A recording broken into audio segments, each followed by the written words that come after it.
Balik lagi di Hot Room. Nah, nih Bang Hotman udah nggak sabar nih untuk melanjutkan diskusi panas kita pada malam hari ini. Pak Sarbini, Ya. waktu itu sesudah kerumunan banyak di Petamburan, Bapak tidak boleh mengatakan kena apa atau tidak. Saya setuju. Kira-kira ada berapa yang jadi pasien dari sana? Ya, gini, Pak Hotman. Saya harus ceritain dulu, Ya. supaya nggak lebar kemana-mana, Pak Hotman. Salah satu anjuran kita adalah Habib close semua kegiatan. Ya. Jangan ada lagi kerumunan di Petamburan. Itu anjuran kita. Sampai kita periksa kesehatan beliau, kita cek, beliau harus isolasi, karena bertemu banyak orang, berinteraksi banyak orang, dan kita nggak jamin sterilitas daripada jamaah yang bertemu beliau. Boleh ikutin. Nah ini nggak, Bang Herman, ikutin beliau. Selain beliau ada berapa orang yang disuruh isolasi? Dan keluarga beliau isolasi. Pokoknya masyarakat tidak boleh ketemu beliau, jamaah tidak boleh ketemu beliau. Ini ada permintaan dokter. Begitu ya? Yes. Dan Bapak tidak akan mau cerita di sini apakah positif atau tidak ya? Ya, itu nggak tempatnya. Oke. Nanti kita bisa di warung kopi, tengah mau dua nih ntar. Kalau gitu kita mau tanya ke Bapak Sundoyo. Ya. Bapak Sundoyo.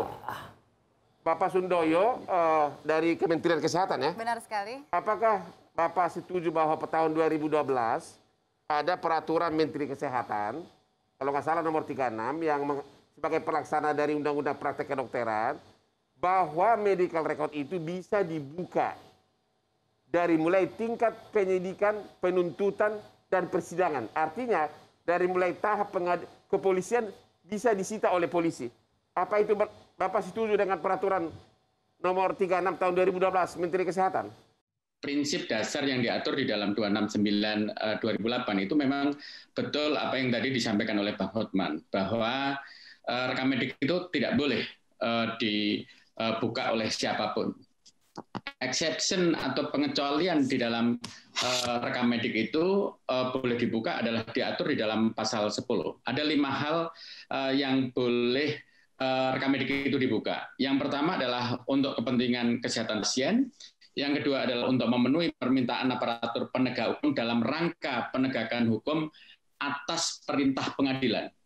Jelas itu di dalam pasal 10. Yang berikutnya adalah permintaan dan atau persetujuan pasien itu sendiri. Yang keempat adalah permintaan institusi atau lembaga berdasarkan ketentuan peraturan perundang-undangan. Dan yang terakhir adalah untuk kepentingan penelitian, pendidikan, audit medis sepanjang tidak menyebutkan identitas pasien. Jadi sebenarnya rekam medik ini adalah diatur secara khusus di 269 tahun 2008 itu, Bang Uthman, gitu. Sehingga apa yang tadi disampaikan oleh Dr. Nasir adalah betul, bahwa rekam medik ini adalah boleh dibuka untuk penegakan hukum atas perintah pengadilan. Dan saya mau perjelas lagi di peraturan Menteri Kesehatan nomor 36 tahun 2012 disebutkan di sini di pasal 7 pengertian penegakan hukum termasuk dari mulai penyidikan, penuntutan, dan persidangan. Artinya, polisi berhak meminta izin dari pengadilan untuk mensita. Sesuai dengan yang Bapak bilang tadi, atas perintah pengadilan. Karena tidak mungkin pengadilan tanpa ada permohonan. Tidak ada bedanya dengan perkara pidana manapun. Karena kalau menyita sesuatu dari kediaman orang, itu polisi tinggal pergi ke pengadilan, ya langsung meminta permohonan sita, dan itu keluarlah penetapan.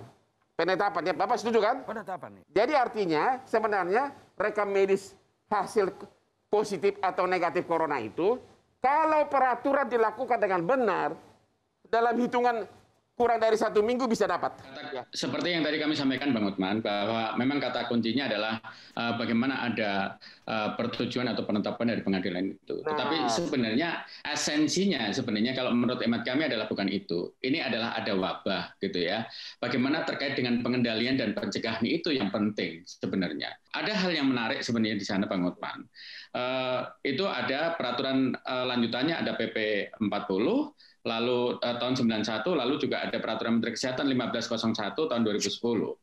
Hal yang penting sebenarnya di dalam semua regulasi terkait dengan wabah tadi adalah bagaimana memberikan perlindungan dan pencegahan terhadap masyarakat. Itu menjadi penting.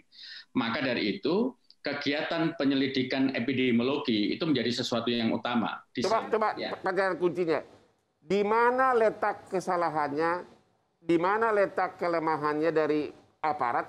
Kenapa untuk mendapatkan hasil tes beliau itu, apakah negatif atau positif. Kita lupakan dulu peraturan inilah. Di mana letaknya? Karena Bapak tadi mengatakan bisa kalau ada izin pengadilan setelah melalui proses penyidikan. Saya ingin sampaikan begini, bahwa seluruh laboratorium, baik itu yang ada di puskesmas, di rumah sakit, di lab-lab itu, ketika dia adalah melakukan tes laboratorium untuk swab misalnya atau PCR, itu memang ada kewajiban untuk melaporkan secara all record. Itu dilakukan secara berjenjang. Ada ke Dinas Kesehatan Provinsi, Kabupaten Kota, lalu juga ada ke pusat juga. Tetapi kepentingannya itu adalah dalam rangka upaya untuk melakukan pelacakan atau tracking. Yang kedua adalah untuk tracing gitu atau penelusuran. Yang ketiga adalah untuk pengujian atau testing gitu. Pertanyaan saya, kenapa aparat kita termasuk kementerian yang wajib melaporkan itu labnya atau siapa? Siapa yang wajib melaporkan? Jadi begini Pak, izin.